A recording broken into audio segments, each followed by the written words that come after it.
નમસ્કાર દર્શક મિત્રો, સ્વાગત છે તમારું હેડલાઇન ન્યૂઝમાં. હું છું આપની સાથે ધ્રુમિલ. તો આવો નજર કરીએ દેશ દુનિયાની મોટી 20 ખબરો પર. આઈઆઈટી ગાંધીનગર અને ગુજરાત યુનિવર્સિટીનો ટોપ 100માં સમાવેશ. કેન્દ્રનો રેન્કિંગ રિપોર્ટ જાહેર.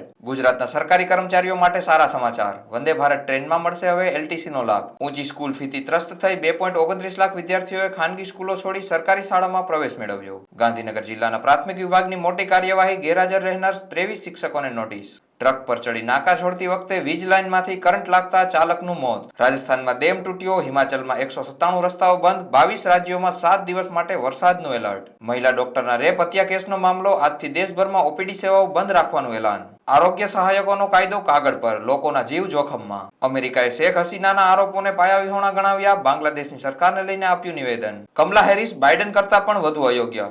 એલોન મસ્કની સાથે ઇન્ટરવ્યુમાં બોલ્યા ટ્રમ્પ. અમેરિકન પ્રમુખ પદની રેસના નવા તારણો રસપ્રદ. ટ્રમ્પ પર 41% અમેરિકનોને ભરોસો. Kangaroo બેટરની હરકતથી ભારતીયોનું તૂટ્યું deal. યુઝર્સે લખ્યું, ભાઈ તે ઘા પર મીઠું ભભરાવ્યું હો.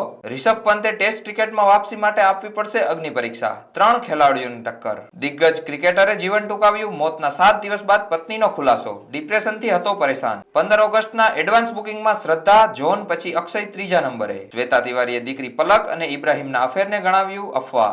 મુફાસા ધી લાયન કિંગમાં વોઇસ ઓવર માટે અબ્રામની પણ એન્ટ્રી. શેર બજારમાં આજે શુષ્ક માહોલ. સેન્સેક્સ 200 અને નિફ્ટી 57 પોઈન્ટ ડાઉન. કેન્દ્ર સરકારની કર આવક 22.48% વધીને 7 લાખ કરોડની નજીક પહોંચી. જુલાઈમાં રિટેલ ફુગાવો ઘટીને 3.54%, 5 વર્ષની નીચલી સપાટીએ. તો આ હતી આ દેશ દુનિયાની 20 મોટી ખબરો. વધુ સમાચાર માટે જોડાઈ રહો હેડલાઇન ન્યૂઝ સાથે. નમસ્કાર.